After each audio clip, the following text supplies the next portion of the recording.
Hello, Culture Matters podcast. Today, I'm very excited to introduce you to our guest. But before I do that, here's a quote I picked just for this episode. Our greatest glory is not in never failing, but in rising up every time we fail. Ralph Waldo Emerson. We believe here at Culture Matters, when people read to think, write to develop, listen to hear what is unsaid, and speak to let go, they develop more value for themselves and others. So our purpose of this podcast is to uncover the genius of our guest with the goal to make you, the listener, your curiosity cool. Because our vision is that human culture is open, curious, and focused on creating the future. So our mission is to read, write, listen, and speak every single day. I'm so excited to introduce you to our guest, founder of the Silva Group, operating as the collective.net, beyond titles and acclaim and recognition. Jeff Silva, my friend, has supported Culture Matters and me for years, like before I even liked me. And I want to say that thousands of families are better off because of him and the teams that he's cultivated over the years, over 20 plus years as a real estate professional, true professional advisor, consultant to his clients, thousands of transactions in the top percentages in the country as a professional in his craft. But beyond that, he's a great family man and culture man and a dear friend of me and a huge supporter to the Culture Matters. If not for Jeff and the doors he opened years ago, gosh, I'd probably be begging for pennies on the road for culture coins. I'm being a little dramatic, but love you, man. Thank you for doing this today. I've got a million questions for you. This is like way overdue. Thank you. I want to know 2001, 2001, you're not even a real estate professional yet, right? What was going through your mind and how the heck did you fall into it? 2001, I was very unhappy in the life insurance and financial services industry. I went to college. I was a marketing major, and I actually was when I started at Temple, and my major was risk management insurance, and I transferred out to Westchester University, and I switched to marketing. And I was intrigued by insurance. I was intrigued by residual income. So I used to ski with this guy. He was in the financial services life insurance business. Sounded like a good opportunity. I jumped in, and I did that for about 3.5 years. It was great presentation training. It was great training for, just understanding. It's my office here. Understanding of just like meeting with people and presenting to them, getting in front of them, and being sales. But what I didn't like about it was it wasn't in alignment with me. You had to, we had a time. It was every day from like, I think it was like 9 to 11 or 9:30 to 11. They called it like the golden time. The whole office, company-wide, would bang the phones, and we would be calling. I want to call it like semi-cool / warm referrals that like senior partners would get from their clients. The company was big on banging people for referrals. I mean, you'd go out and sit in front of somebody and it would be like, here's a list. Tell me everybody you know.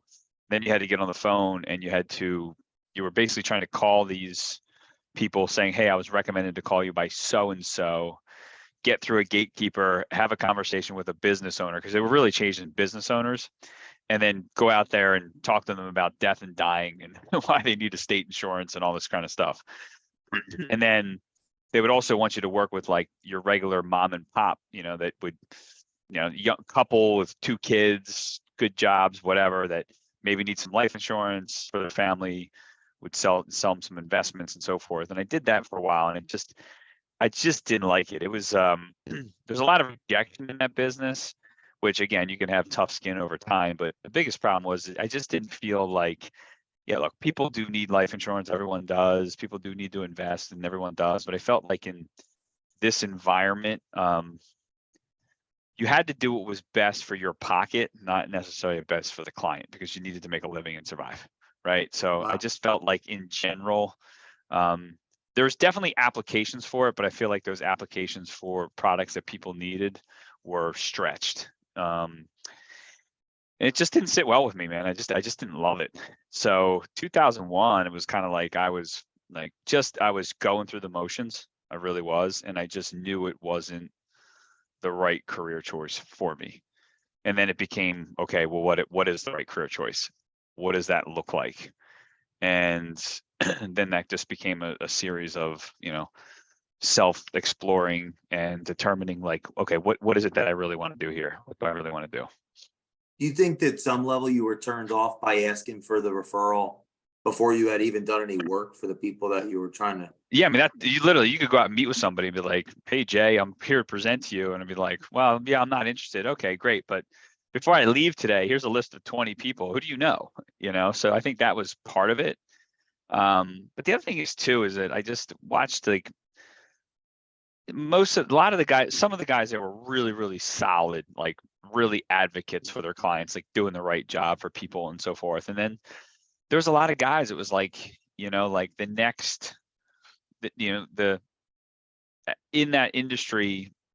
And it's funny because I still talk to a lot of guys I used to work with, and a lot of them now have changed from the insurance to the investment side because the residual is there. It's a more like insurance renewals aren't that great, but if you get money under management, you get paid a residual fee every year, 1%, let's say on average, 20 million bucks. Do the math, right? Yeah. So Wow. a lot of these guys have switched over, but like they were trying these big life insurance policies, like they were selling them to people that had big estate problems, because back then the estate tax deduction was like $1 million. Now it's like 11 something, but it was only like $1 million. So if somebody had died and they had a estate worth $5 million, 50% was going to the federal government. So they were selling massive life insurance policies, $50, $100, $200,000 plus, but you had to go after like the big people for that. So again, in certain applications, it made a lot of sense, but it seemed like these guys were so concerned about always chasing the new that they weren't really giving the service that they needed to their existing client base, because it was, it wasn't the big payday. Not all of them. I mean, like I said, there's like one of the guys I worked for was amazing. Like he was so service driven, he was playing, now that I understand it better, he was playing more of the infinite game, right? In it for the long haul, versus a lot of these guys were just going after that quick fix. And of all the guys in it, and I haven't talked to the one guy I worked for with a while, every once in a while we drop each other a line. I'm sure he's doing phenomenal because he built a service-based business, What do you think it was about you at that time that you even took notice of that? It's a good question. I guess, I think that a big thing for me is to do the right thing, right? To live in integrity. Doesn't mean I've always done it. It doesn't mean that I'm perfect, but it's something that I strive for. And if there's something, I have a very strong awareness. So if I'm not doing the right thing, I'll realize it, because sometimes you think you are, because your mind's playing tricks on you. But when you step back and evaluate, and I've always I guess I've always kind of journaled. I mean, even journaled on how I decided to get into real estate. And and it bothers me when people don't do the right thing. Again, I've made mistakes in my life. I'm not perfect, but I try damn hard to make sure I do the right thing. And I guess it just is, I just recognize, like, is this really what people want? Are you just trying to? And I just like, it's just not for me. It's just not for me. Like, you got to sleep at night. You got to be in alignment with your core values. And society, money, whatever you can question your values at sometimes, or people can allow you to. And it's funny that a lot of people, and me, I was one of these people too, where it's like I read this book called No More Mr. Nice Guy, and it talked about like the nice guy syndrome. And the nice guy syndrome is your needs aren't being met, like you're not getting what you want, and you're like kind of too afraid to ask for it because you're gonna like maybe hurt people's feelings or whatever.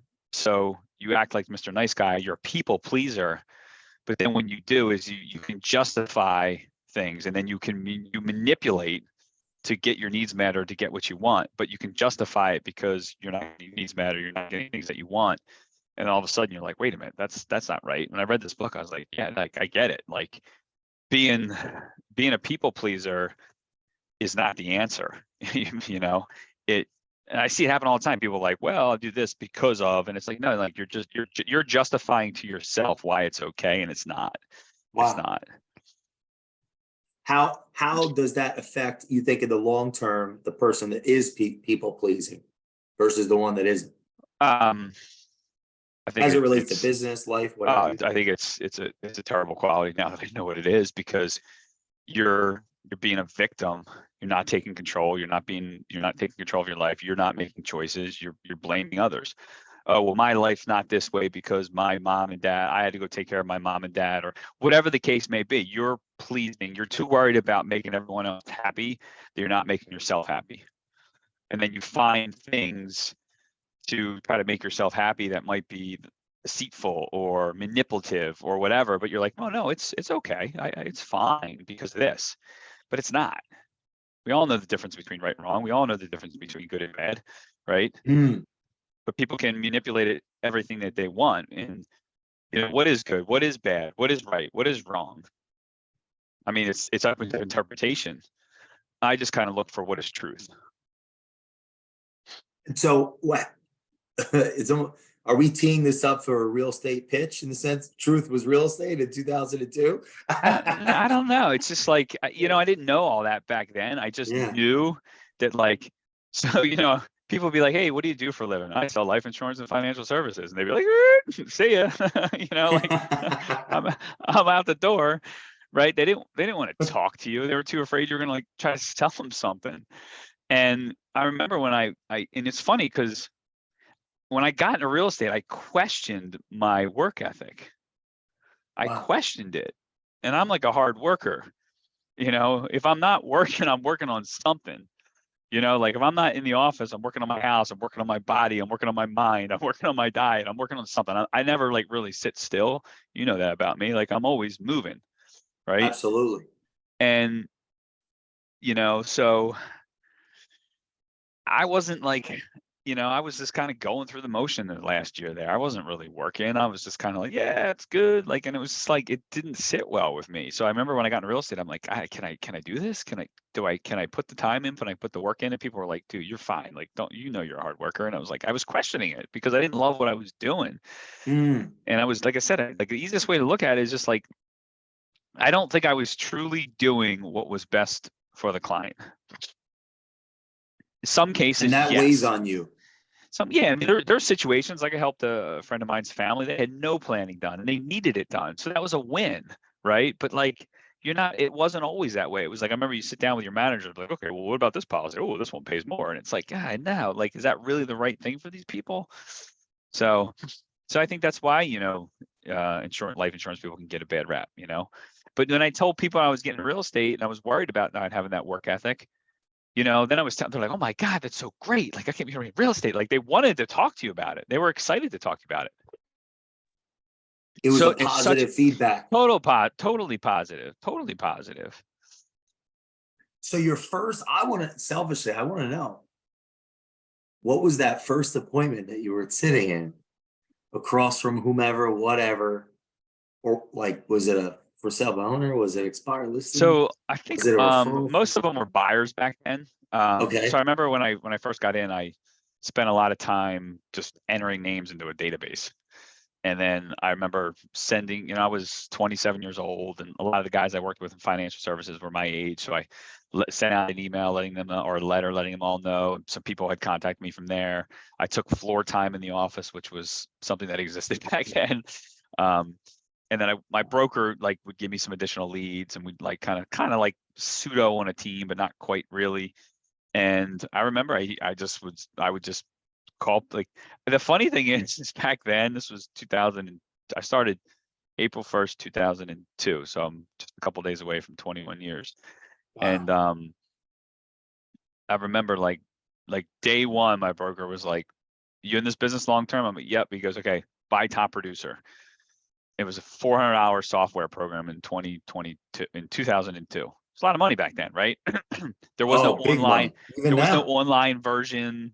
We didn't have GPSs in cars, barely had cell phones, but we had them, you know what I mean? We had cell phones, but like not today. I remember I got a Palm Pilot back in like 2003 and I was like, oh my God, this is the coolest thing ever, right? Like the calendar, the contacts, so different.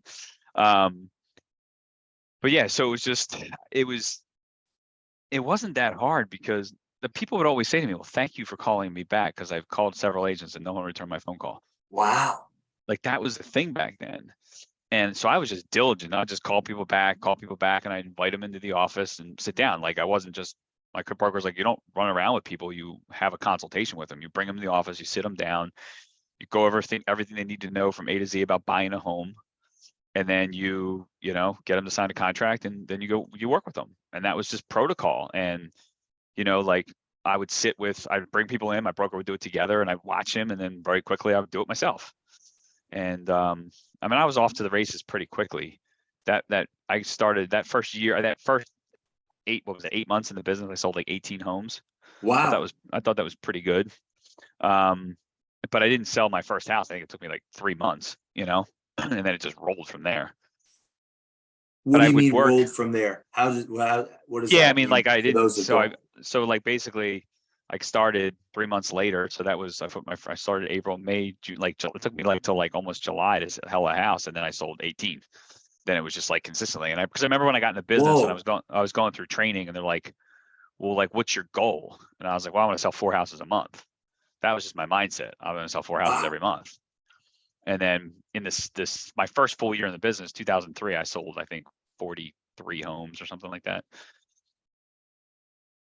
For And those that that was are not, before internet leads and Zillow. Like we had floor time. We did have realtor.com back then, but it wasn't like it is today. We had floor time and then just PCSOI. We didn't have like, you remember, I go back and back then it was like, I didn't know where I was going half the time. I was going all over the place and you'd have to like sit in front of your computer and print out MapQuest driving directions. It was crazy. And then like, yeah, the internet, like holy like the cow. MLS was so different. Like it's just, remember all back then, like contracts there's no DocuSign. Everything was handwritten. And then there was no scan and email. Like you'd fax an offer out. Like most of the time you hand delivered stuff. You get fax. You get by the time that agreement got done and went to processing, you couldn't even read the damn thing. It was so illegible. It was kind of funny, like it was in a way it was simpler, For those that are listening that may not have the content of what that means, that many houses in the first year of real estate, can you put that a little bit in perspective? Like what, how I well would do most realtors do in I their mean, I think first back year? then, like, what was it? The average person, the average agent, based on the statistics, because of how many people are licensed, I think the average agent sells like less than a home a year, right? Statistically. Holy But cow. I would say like a good agent in today's, like a good consistent agent in today's world is selling 2 houses a month. That's just like you're like a decent agent, right? Like a good agent, someone that you want in your organization, you can go out and consistently do 24 deals a year. That's kind of like the minimum standard that we have. And that's considered a pretty good agent. And I mean, there are agents that'll sell 10, but you remember back then, like it's different today. Like 100 homes was huge, like huge. Like nobody was selling 100 homes a year except for maybe Alan Dom. I remember when I got in the business, I think he was doing still like 700 units a year or some crazy number like that. Wow. But most people weren't. Like 100 deals was a big deal, like a big deal to sell more than 100 homes a year. That was huge. Now 100's like nothing, because there's teams and whatever. But different. There wasn't Unbelievable. really teams weren't really as big back then either. There was teams, but the teams were more of like a couple of different people calling themselves a team, and maybe they had an assistant. They weren't put together the way that a lot of teams are put together today with org charts and directors and transaction coordinators and all these different things. It was just a different mindset back then. For someone listening to this that's thinking what you were alluding to earlier, like they're thinking, wait, I sound like this guy Jeff, but when he was in the insurance, when he hadn't found his calling, what advice would you give them of where to start and how to start based on how you succeeded so quickly? Like So what were you doing? I guess that's kind of where I want to go with this. What did your day look like in that early 8 months, 9 months, first year in the business? How do you perform at such a high level? Um, I How asked do a we lot of break that down? I asked a lot of questions, and I mean everything I ran by my broker, everything, and I would sit and I would observe. I mean, in the beginning, I would go with him on showings, I'd follow him around, like I did it all. I did a lot Hmm. of shadowing, and then I was committed. Like I mean, I worked. I just worked. I didn't work Sundays. My broker told me day one, like, take a day off for yourself and your family. I took Sundays off. Every once in a while, I'd work a Sunday, but not a lot. Probably work more Sundays now than I did back then, Wow. and that's out of choice of quiet time or whatever. Um, but like I would rarely ever show a house on a Sunday, rarely, unless it was like I had to, because it was just like client was coming in or whatever. But it was pretty much no, and I would try to stack everything during the week. I would even my Saturdays were I would be in the office. I was in the office every day, probably initially before I really started getting going, probably by 8. And then once I got going, I was in by like 7:30. And I wouldn't get home probably till like 9 o'clock at night, Wow. because it was like I was trying to do as much as I could during the week. So I had my weekends a little bit more free. And Saturdays were go to the office, prospect for a couple hours or show houses. And I typically would get home on Saturdays by like 2, 3 o'clock, let's say 4 o'clock sometimes. And then Sundays was like downtime family day. Do you But think that people, or go ahead, sorry. I think the biggest thing was it was, I wanted to be successful. I wanted to have the results. When I got the main shift that got me into real estate is going through the motions for me and for a lot of people is not a healthy place to be. Like, it's not. And I literally got sick and tired of being sick and tired. And I was sick and tired of just not having the life that I knew I was destined to have, or I could have, or wanted to have. I knew it. Like, I just was like, this is no good. I can pretty much remember like the time and the place where I came to that epiphany, and I was like, all right, I gotta do something different here, you know? And I did. And it was just like, when that happened, I was like at a friend's house. It was like we were partying or we having a good time. And I'm like, what the hell am I doing? Like, this is not Wow. what I intend to have. And then it was like, all right, I woke up and I was like, I gotta do something different. And then I just started journaling, started writing it down. And I remember my buddy had lived out west and he'd moved back to the area, and he was just trying to figure out what he wanted to do. And he's like, yeah, I think I want to like fix and flips homes and stuff like that. And I started reading some books, and because I was always like, my father was a builder. I was like, I owned a home at the time, and it was like, um, I owned a home. My wife had a job. I had a job. We owned a home at like our first home we bought like in 2000. We were 25 years old or whatever it was. Wow. And I was fixing the house up. I was doing things. I knew how to do all the construction stuff. I grew up in it. So I was doing stuff on my house, and I actually enjoyed like working on my house. I enjoyed doing these things. So I bought a book like Buy, Fix, Flip, Rent. I still have the book. And Wow. I started like reading it, and I was like, huh, this is interesting. And then I just started sitting down one day. I'm like, all right, what do I want to do? And I narrowed it down to 3 things. It was be a builder, sell mortgages, or sell real estate. And I kind of wrote down the pros and cons of each. And, Wow. I think the thing with the building is like, I just remember the stress level that my dad had and what he lived through. I remember that. And I remember him just being frustrated all the time, getting in fights with his customers, getting in fights with his subs. And I was like, I don't really want to be angry all the time, yelling at people and dealing with this. I mean, he would just always be frustrated. And then I looked at mortgages. I didn't spend too much time on, because in my mind, it was a product business, and it was taking me right back to financial Mm. services. Like, all right, well, I felt like I was pushing products, and I felt like in mortgages it was the same. I didn't want to be like rate driven or product driven, and I just was, just like, real estate sounds cool. My mom my mom did it when she was younger. She was a teacher, and then when she had kids, she went into real estate. So I spent a lot of time in a real estate office as a kid. Just hanging out in the office, like when my mom was working or whatever, like a lot of time. Like, and then my grandfather was a developer, and he was a builder, but he was a better developer than he was a builder.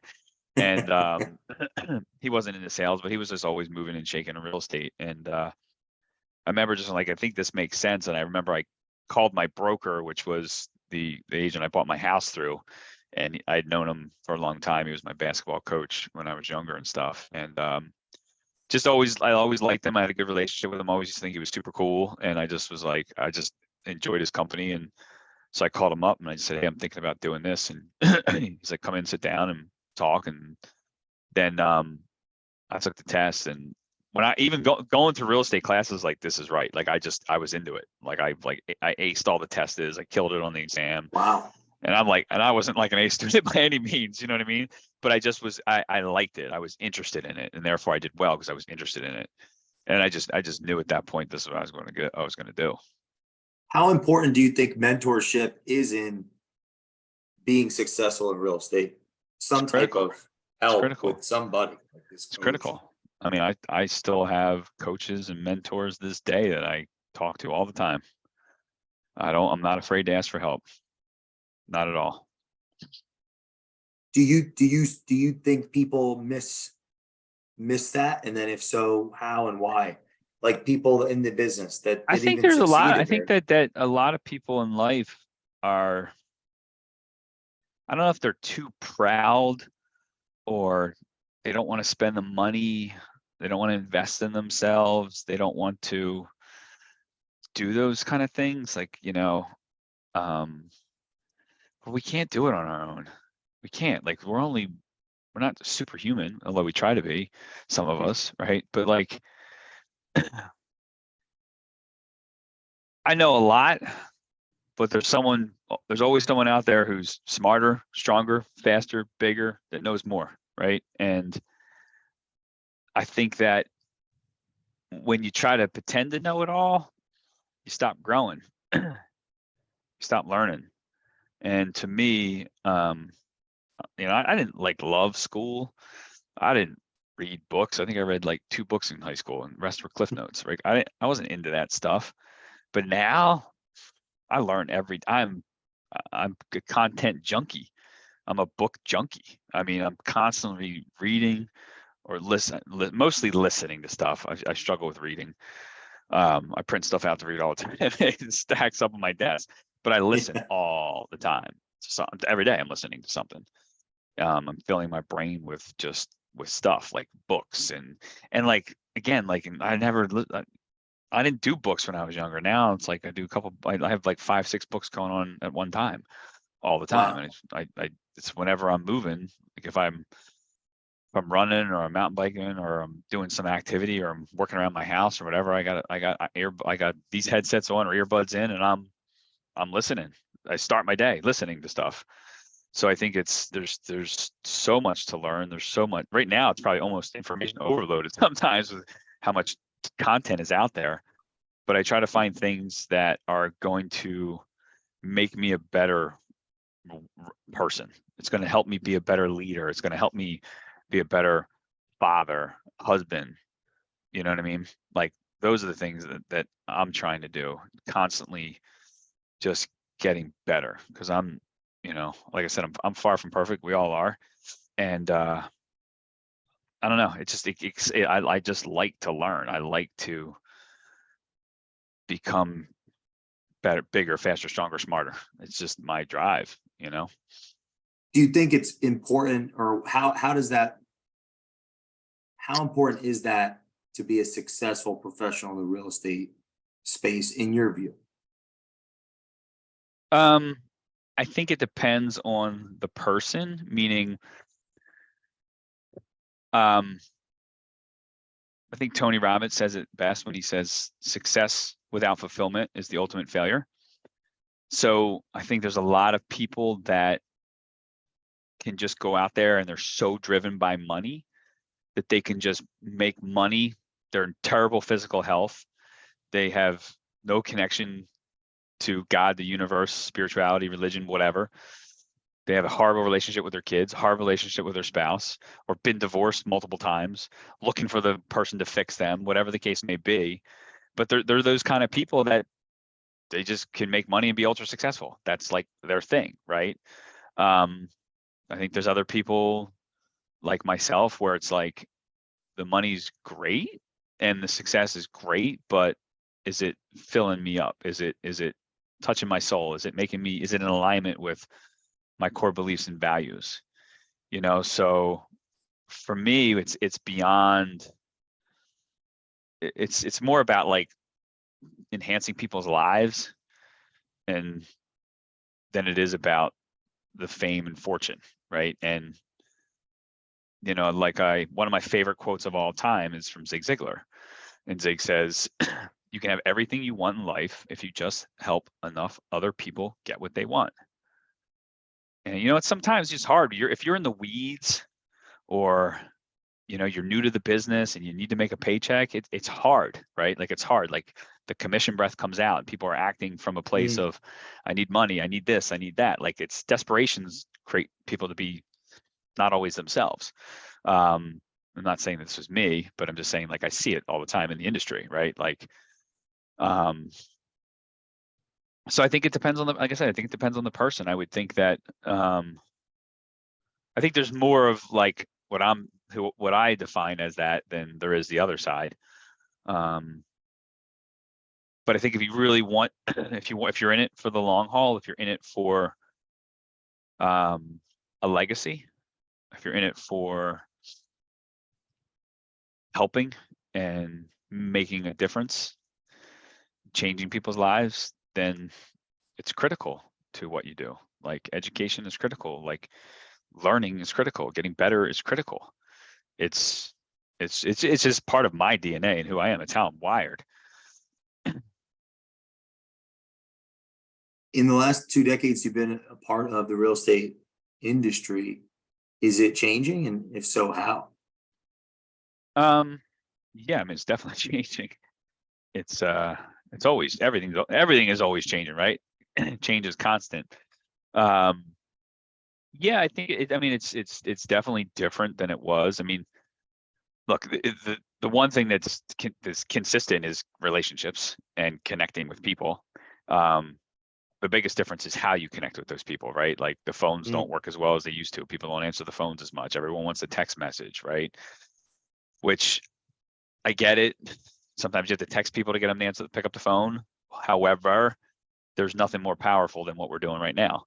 Having a direct, authentic, open conversation, right? And, I think that a lot of maybe the millennial generation specifically, just they want to text the X and what is it? What the one my kids' generation's like, oh my God, like they don't even communicate. They sit got dinner with my kids and they're texting each other at the dinner table. It's like Jesus, like or all the kids are sitting there from different families and nobody's talking to each other. It's kind of scary. You try to change it, but yeah, I mean, at the end of the day, I think that communication is still the most important piece, and I think people are forgetting that, because it is harder to get people on the phone. But like, I mean, look, you can accomplish so much more in a conversation over the phone than you can by text or email. Like you can't, like things get lost in translation. This happens here, I see it every day and it's kind of annoying. A lot of times when I see something, I just pick up the phone and call somebody, but then they don't answer the phone. They send you to voicemail or they don't pick it up, and then they email you back. And it's like, come on, can't we just be adults here and have a conversation and talk about whatever is going on, like super fast and easy? But it's not the way the world operates now. How important is it to be an adult as a realtor when you're interacting realtor to realtor? That's a serious question. It's very important, man. Like, what do you think I think people hide. People hide, man. People hide behind text messages. They hide behind emails. They do. They do it every day. I mean, you see it. We all see it. People because in general, people don't want conflict, right? Like people are being, I use the word domesticated, as Don Miguel Ruiz would say in some of his books. Yeah. Great books. Conditioned, patterned, whatever, but domesticated, like we're domesticated that you can't be strong and speak up for yourself and have an opinion and like all these things. This is what society is teaching today. And it's scary because everyone should have a voice, everyone should have an opinion, everyone should be heard, right? But just domestication, how we're raised. So people don't want to speak up. They're afraid. And that's no way to live. And that's where I talk about earlier about being a people pleaser, how your needs aren't being met. Like you're not speaking up for yourself. You're not being authentic. You're holding things in, and what happens? You manipulate. I see it like all the time in real estate. Well, and then they just like, well, this happened to me, so therefore I should get this in return. It's like you just manipulated the system because you were too weak to stand up for yourself in the first place for what you needed. So then you manipulate others to make yourself feel better. In turn, you're out of integrity. But no, they don't see it that way. Nobody does. Not nobody, but people, like the average person doesn't see it that way. People like in order to like see all this stuff, you have to develop a strong self-awareness. You have to develop that. And you have to take responsibility for yourself. You have to be 100% responsible for yourself, your actions, your choices, and everything. That's not easy, like at all. It's much easier to blame, shame, or complain about someone else, to shift the blame, to point that person. Well, this didn't happen because, oh, whoa, poor me, right? It's easy to blame someone else. It's hard. It's a lot harder to take responsibility for yourself. But when you do, your life changes for the better. Everything gets better when you own everything. You own your choices, you own your mistakes, you own your faults, you own the things you say. Again, not easy. Why? It's not how we're trained. It's not how we're brought up. It's not how we're domesticated. Do you think that the last few years of real estate have been a challenge to people in the business, or have masked the challenges? Or any thoughts around that? I think that's a really good question, actually. And I think that there's a lot of challenges that, 2022 specifically was much more challenging than 21 because inventory had really started to drop. It was a dogfight for homes. People are working their tails off, competing against multiple offers, like all these things, right? All this stuff was going on. And, so there's definitely a lot of agents, a lot of teams that had a drop in production from 21 to 22. Some mild, some bigger, but 23 is a whole different game, right? So there's a lot more of that now. It's a lot harder. So I think it's twofold. I think it's one is that I'm included when I say this. We all stopped doing the things that got us to be successful in the first place. We were so busy running and chasing and running and chasing and running and chasing. We stopped doing the basics. We forgot about our databases. We forgot to service our past clients. We forgot to do all this stuff. And that really happened probably over the last 10 years. The market really started appreciating in like mid 2012. We're in like a 10-year run in the market. And then we all bought into the internet game, buy leads, buy this, do that. When we just stopped working our databases and servicing people. So I've had this conversation with a lot of people, like 10 years, we all kind of just neglected our databases. When I say we all, but like a good majority The culture of the industry. Yes. Yep. Became more reactive, you're kind of saying. I think so. Look, there's some people out there that were not that way. But I see overall, I've had this conversation with countless top agents across the country, and not all of them. Some of them were ahead of the game. It's like they just. Do you think that could have essentially stripped the actual value of the realtor, not the value of the realtor, to themselves in a sense? Because what does the person on the ground have outside of their relationships, truly, and their knowledge of the local market? Right. I don't know. What are your thoughts on that? Well, I think part of it is you look at NAR statistics, and I don't know the exact numbers, but we're pretty darn close. Something like 75% of all sellers or buyers or people that bought real estate, right? 75% of them would use the same agent again. But in 2022, I think it was like 25 or 26% actually did. Wow. Why? Why didn't they? They didn't because we didn't stay in front of them. We didn't keep the relationship going. We're too busy running with new people, right? We didn't. Then also it was a dogfight in the market. You had to, like, a lot of times people went directly to the listing agent, whatever the case may be. There's a million reasons for it, but I just have to I can't look at anything other than what did I do wrong, or what could have I done differently to avoid that, right? Like, there's conditions, there's objections, but then I can't control them. I can't control conditions in the marketplace, but I can control what I do, and I can control what I didn't do. So for me, because I have the awareness and I have the desire to change and grow, I'm going to look at the last 10 years and go, ugh. How many times a day I go, ugh, like, Really? what was I thinking? Or what was I not thinking? So sometimes it beats me up, right? But then at the same time, I have complete gratitude for it, because now I'm not going to do that again. You know what I mean? So I have the awareness, the knowledge, the tools, the resources, and the drive to do things differently moving forward, and then not make that mistake again. And I'm not in this boat all alone, you know what I mean? But I have the desire to change it and fix it and to grow from it. That's the difference.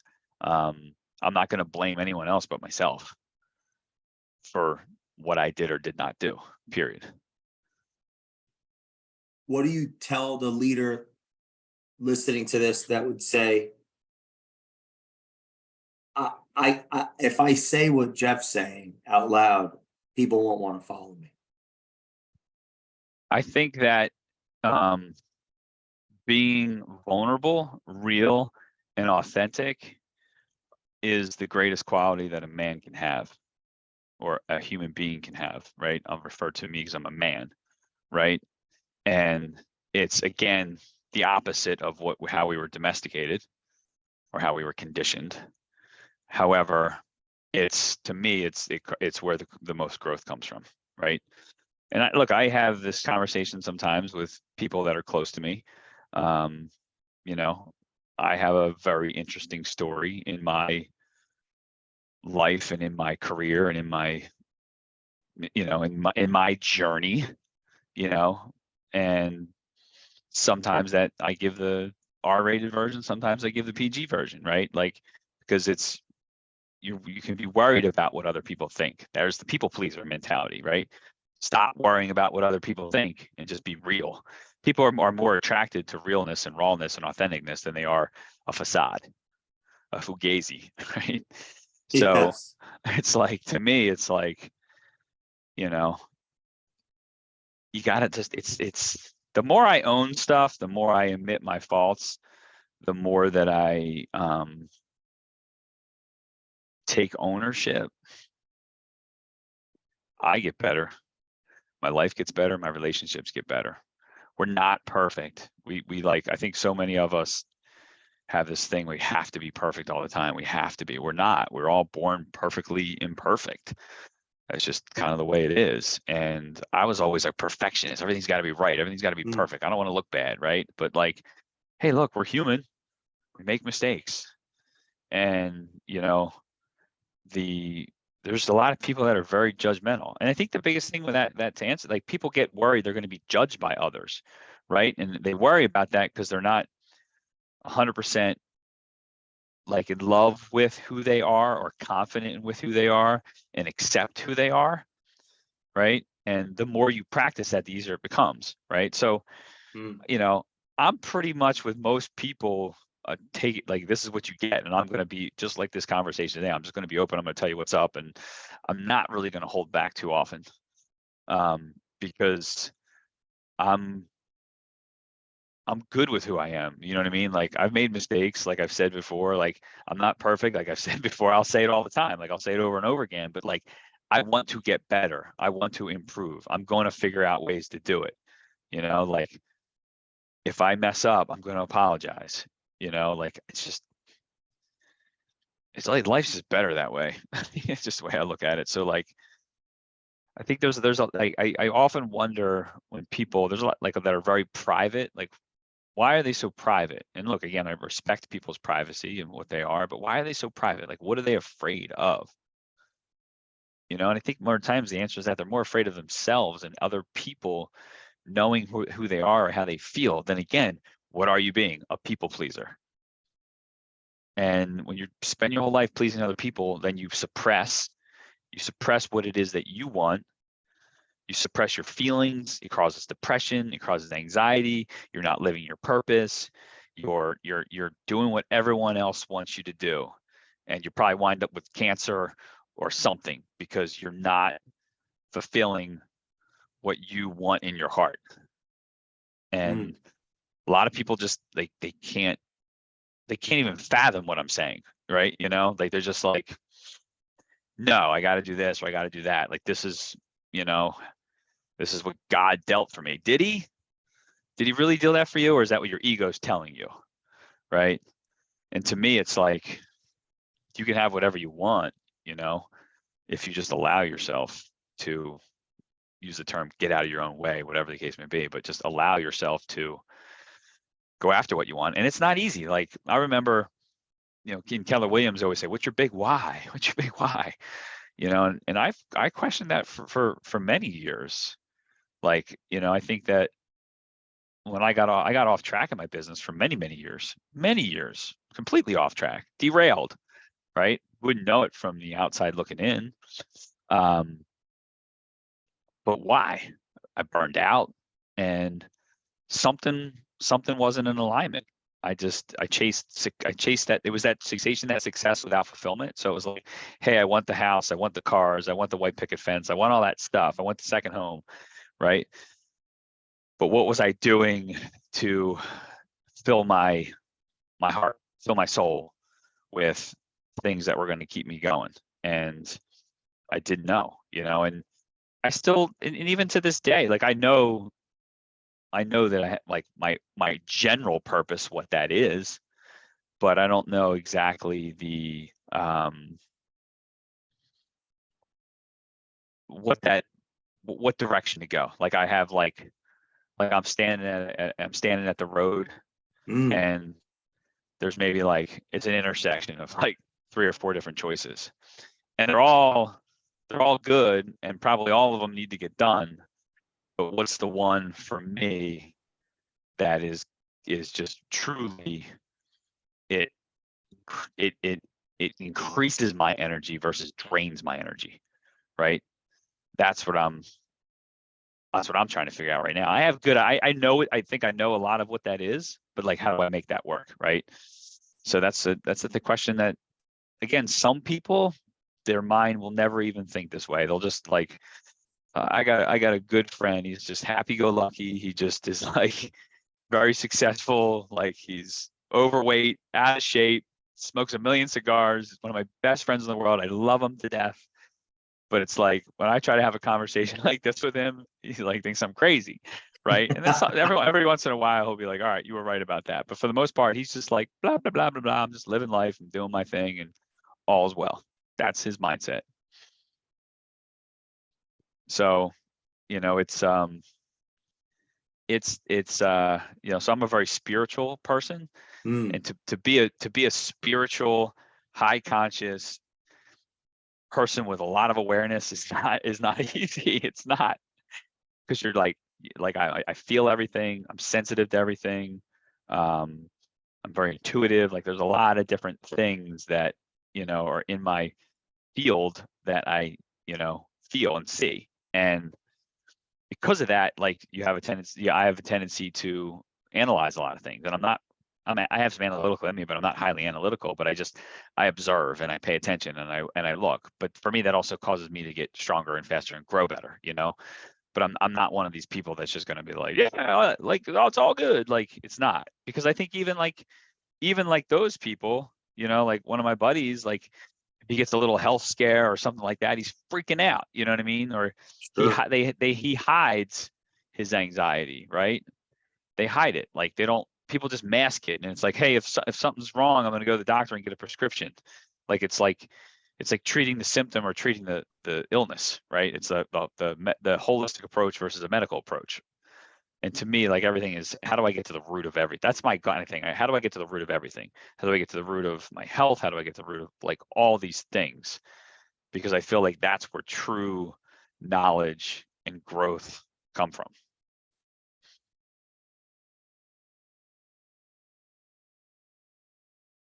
Do you think you've always been a teacher? I don't think I realized that was. Now I see I'm always teaching. I just don't know if they always want to listen. Because these are the kind of conversations I have.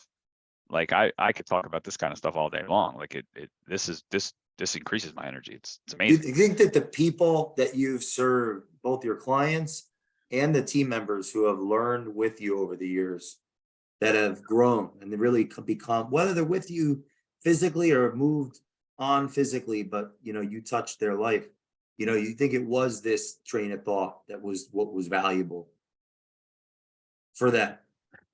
Probably. I mean, one of my friends said to me recently that she never said it to me. She was like, we were with somebody else and she said it in front of them. She's like, you enhance people's lives. That's what you do. You enhance people's lives. You just make people's lives better. And it's probably because I'm a giver. And I do genuinely like to help people. I like to see people grow. I believe everyone has potential in them, and I maybe sometimes to a fault. But I believe that everyone can get better, right? And I've recognized in my journey that everything is a choice. It's just that simple. Like everything is a choice. And I try to explain that to people, and they throw something at me. I'm like, nope, that's a choice too. Sorry. Like everything's a choice. And well, you can't control this. Well, you're right, but you can control how you respond to it. That's a choice. So when I look, sometimes I get stuck in the weeds too, and you forget about the stuff, but I pull myself out really quickly. One of my coaches used to say, keep your emotions between the lines, but keep the lines thin. Right. And it took me a long time to understand what that meant. Right. So it's like, if I get off track, maybe 20 years ago, I get off track for a month, and then it would be a week, and then it would be like a couple days, then it would be a day. Now it's maybe an hour or a couple minutes, right? It's how you bounce back from that situation or that controversy. Like, how long are you gonna let something bother you? How long are you gonna let something affect your experience? And that's a choice. And so many of us, we believe it's not a choice. We believe that that's just what it is. But no, like, you get to choose. If something happens to you today, or something that you have the choice on how you're going to let that affect your experience on this earth. And I believe we're all here for joy, peace, love. I don't believe that we're here to, like, at least me, in my experience in this lifetime, I'm here to have a good time and enjoy life and get the best out of it, not to be like miserable and depressed and buy into all the negativity in the world. That's just my belief, right? And I believe that's a choice. I believe I've made that choice. We all have the power of choice. It's a God-given will, and it's just, you get to choose. I get to choose whether I want to have this conversation with you. I get to choose when I hang up the call and be like, wow, it was a great call with Jay, or I'm never going to talk to Jay again, right? Like, it's all a choice. Boy, I hope the former. You know what I mean, though? Like, it's just what it is. And it took me like a long time to realize that. And when I did, it was like, holy moly, like, this is crazy. I was like, wait a minute, so this is all a choice? And one of my coaches said to me, it was probably the best thing I ever heard in my life. And now I think about it. Anytime that you blame, shame, or complain, you're being a victim. And when I think of a victim, I think of those people that are really victims. We all know them. And it's like, who wants to be around that person? Nobody. Like the pure definition of victim, and everyone knows who they are. Do you want to spend time with that person? Do you want to be in their presence? Is their personality repelling? Is it attractive or repelling? Think about it, right? I'm like, I don't want to be like that. I don't want to be a victim. I want to be in charge. I want to be responsible. And it's, I think sometimes people think it's hard to be like, to own, to take responsibility, like they're embarrassed or something. Like, well, it's more embarrassing to do the other. You just, again, it's just conditioning, programming, patterns, domestication. It all falls back to the same stuff, in my opinion. That like, it's just how we're raised. It's how we go through this planet. It's just our choice whether we want to move from that. But you have to have the awareness, and you need help. And like, people need help. Like, I didn't get to this place on my own. This was years and years of coaching and books and therapy and all these different things I did because I knew there was something better than where I was. I knew that there was a next level. And then there's a next level after that. And there's a next level after that. That's just what I knew. I could feel it. I could experience it. I knew there was a greater reason for all of this. I mean, I questioned life and what does this all mean at like a very early age. Really? Yeah, like when I was like in grade school, I used to freak out. Like, I had stomach issues. I was anxious. I was afraid to go to school because I couldn't understand what this was all about. I used to be like, what is life? What are we doing here? How did we get here? What are we doing? Like, what is this all?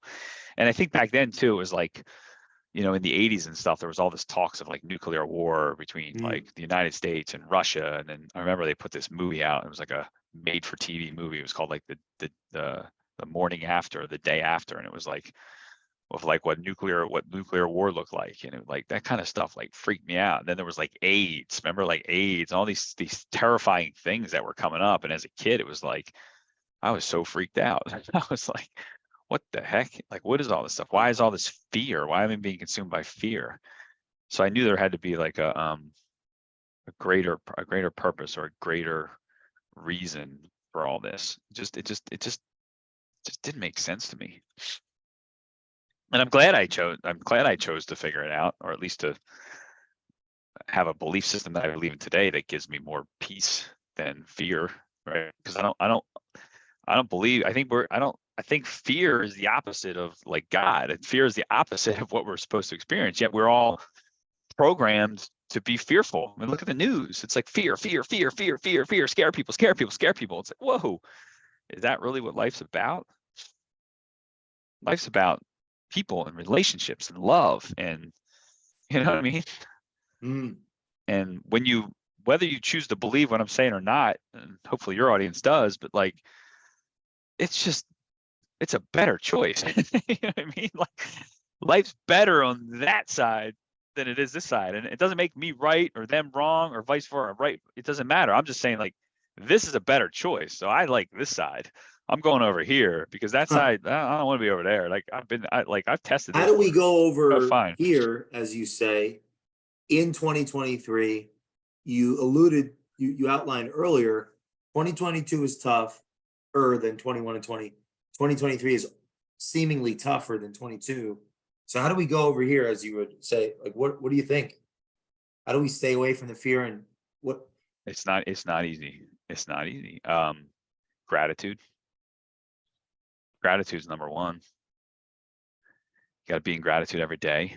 So I think you got to focus on the things that are important, right? So for me, it's taking care of myself, my body, or what I put in my body, what I eat, working out physically, keeping my state, keeping it clean and clear, because it all starts with me. Like, I need to be strong. And this is what I think most people need to do. They need to be strong with themselves first. Number one, right? If you're not healthy, if you're not feeling good, if you're not clear in your head, how can you prepare yourself for battle, right? Because 2023, maybe beyond, it's a battle out there. It's a fight, right? So you have to be strong with yourself first. And look, it's every day we're getting challenged, right? Somehow, some way we're getting challenged. Do I get triggered? Of course I get triggered. I wouldn't be human if I didn't. Do I have moments I'm like, oh, son of, yeah, I do. We all do, right? But it's like I ground myself, right? Meditation every day, morning rituals every day, right? Exercise every day. All things to do to keep myself healthy and clean. Alcohol, I've cut back alcohol dramatically. I haven't drank in a month and a half, right? Doesn't mean I can't have a good time from time to time, but not using it to sedate anymore. Not using, oh, I had a rough day at the office. There goes a cocktail, right? That's one. The mind, right? That's the meditation. That's all that stuff. So it's the body, it's the mind, like it's all that stuff. It's like if you're religious, you pray. If you're spiritual, meditation, just to center yourself, to keep yourself calm, to listen, to listen. To me, my friend said to me one time, prayer is when you're talking to God. Meditation is when God's talking to you. And I love that definition. So I don't really pray a lot, but I meditate a lot, right? Every day I meditate. So that's those two things. I do a lot of journaling, right? I journal. I get up early. I get up earlier than I ever did. I'm up at 4:30 in the morning. So I can do all these things to prepare myself for the day. It's like, just like in the military, these guys get up in the morning. First thing they do is they make their bed. They're up at like 5 a.m., whatever they're doing. They're preparing themselves for the day, right? So then it's, my relationships, right? How are my relationships? How's my relationship with my wife, with my kids?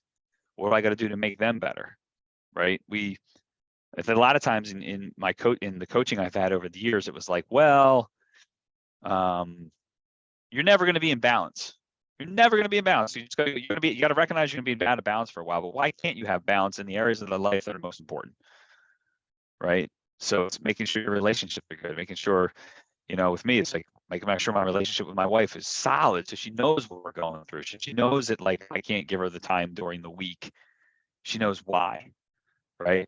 It's communication and understanding, speaking your truth, saying what you want. Don't hide it in. Don't hold it back, because then what does that cause? It's a time bomb. You're a time bomb ready to explode, right? And in the business, it's getting back to basics.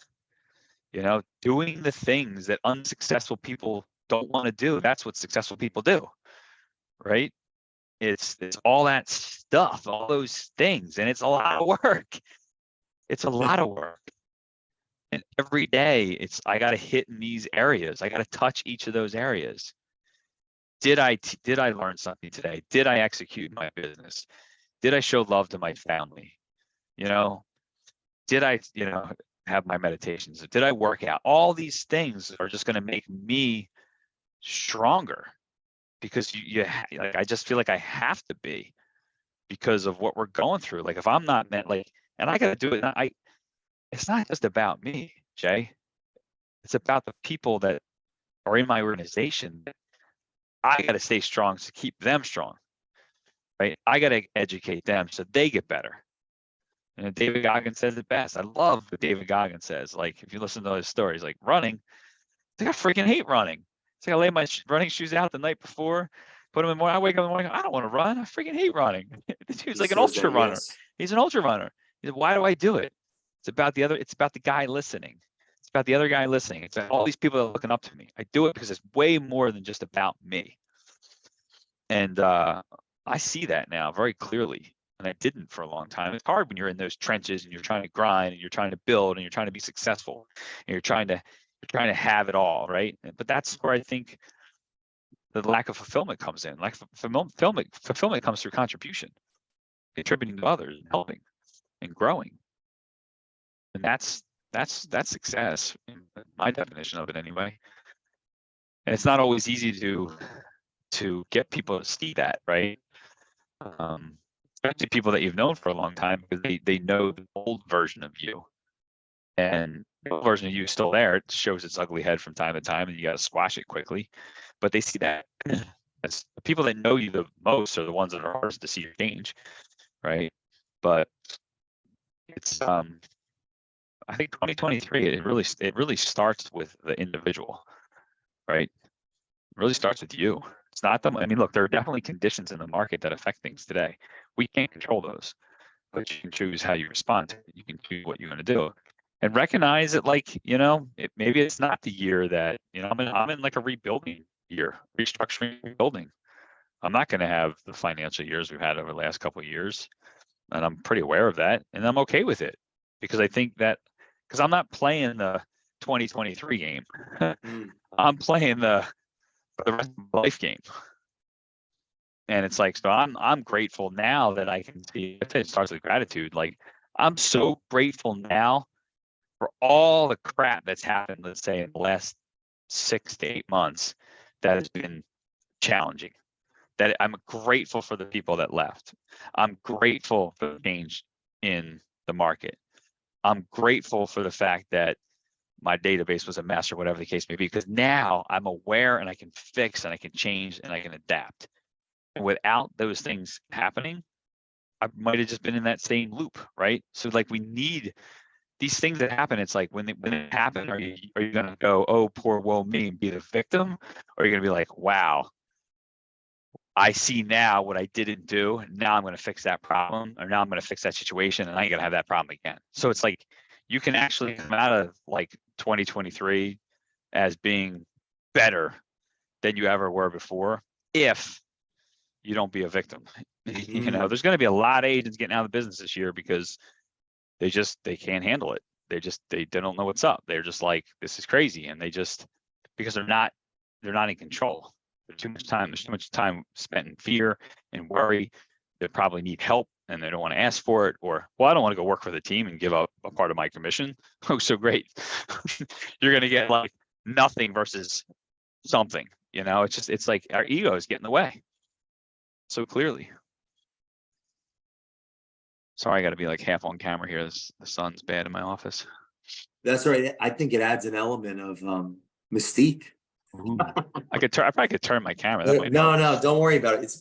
Well, the audio people are mostly listening. Wow. What if there's Climbed one in the thing, brain of Jeff Silva. yeah, this has got to be the first of a handful, my friend.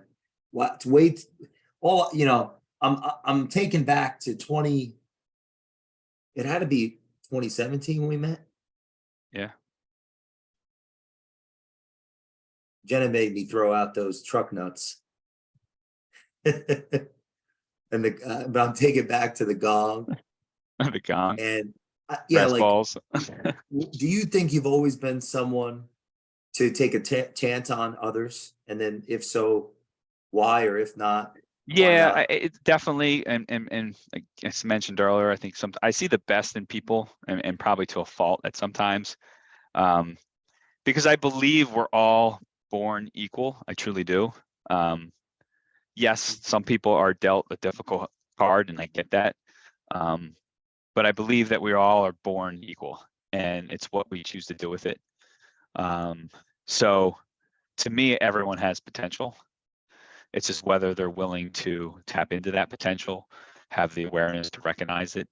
I mean, there's some people that don't. I mean, there might be like someone with schizophrenia, obviously, they can't, you know what I mean? But unless someone's a sociopath, or they truly have like a true medical condition, like, to me, like, anxiety is caused by worrying about the future, and depression is caused by worrying about the past. I think most of those diseases can be overcome with a lot of hard work and therapy and self-awareness. Doesn't mean some people won't need to take medication to get them through certain difficult times. I get all that. But I believe truly that those things, again, unless somebody has a true medical condition, I think a lot of that stuff can be overcome if you're willing to put the time and the work in. And but it's hard. It's so much. Look why is alcohol so big in this country? It's easier to have a drink, smoke a joint, than it is to meditate and do therapy and do self exploration, right? It's way easier.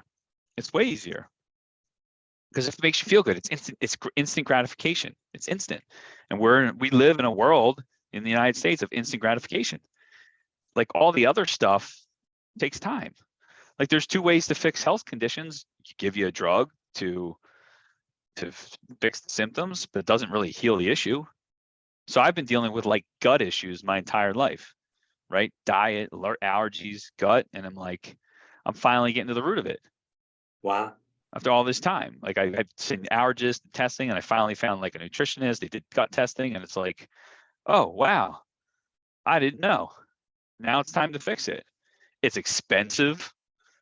It's time consuming.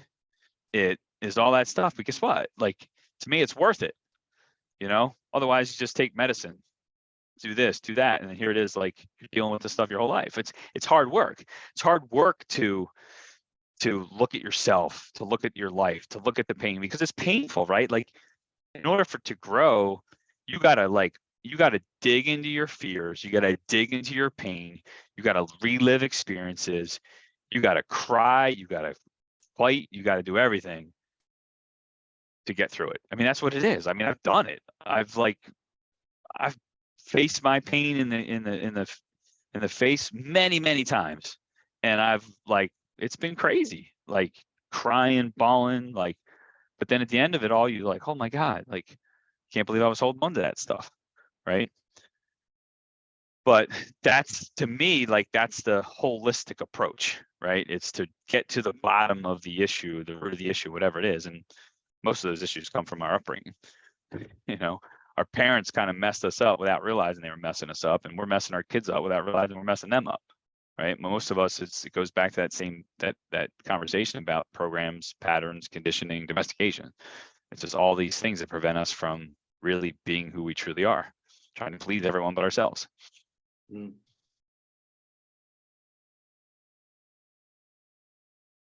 In if you're gonna leave the audience with one thing that they, like a theme to this conversation, what would that be? And then I guess, what are you looking forward to most for 2023? I think like it's I did a podcast recently too, and she named the podcast "Everything Is a Choice," right? And that's probably like my motto. Like everything is a choice, and someone can challenge me on that, and we can have a conversation all day long about how something in that situation is a choice that was made either, you know, in this lifetime, previous lifetimes, spiritual sides, whatever you want to call it. It's a choice, right? And when you can truly integrate that into your being and of who you are, and like every day recognize, like, you know, I chose, like yesterday I was like, it was Monday, I was being pulled in multiple directions at one time, and guy started getting stressed out, a little anxious, and I was a little short of people.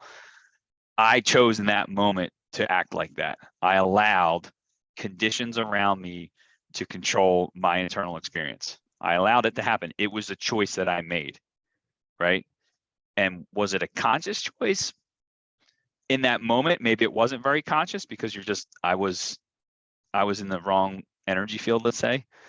But when I stopped and looked about it and thought about it, I recognized it was.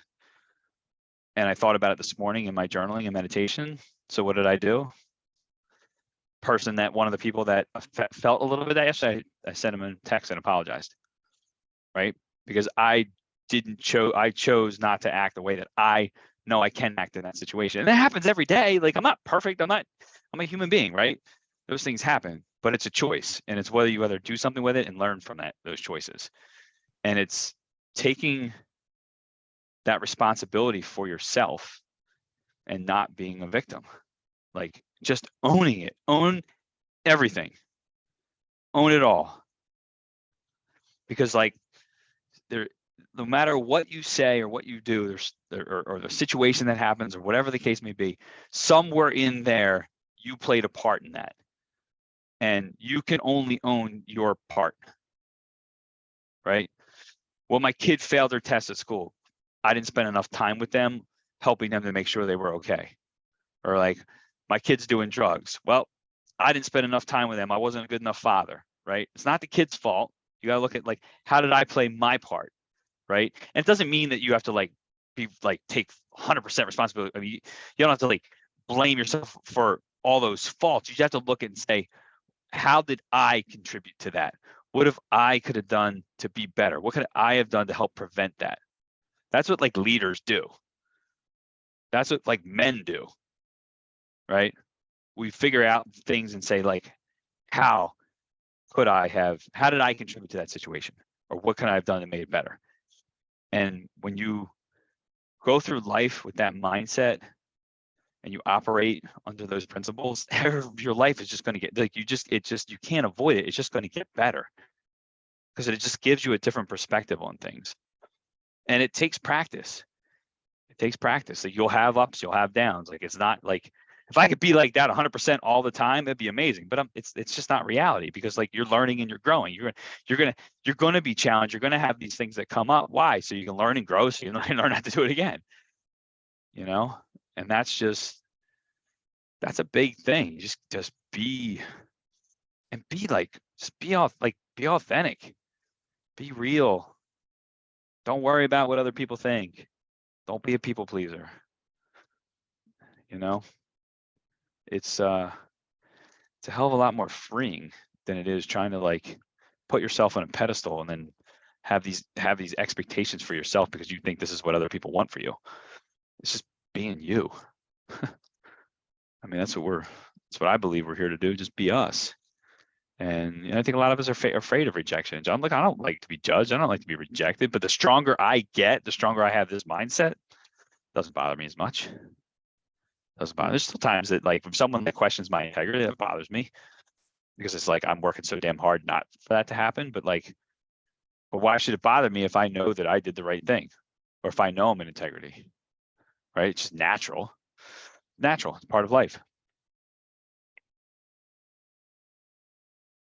Jeff, thank you. Thank you for coming on today. Thank you all for listening to this episode of the Culture Matters podcast. And we will see you all on the next episode.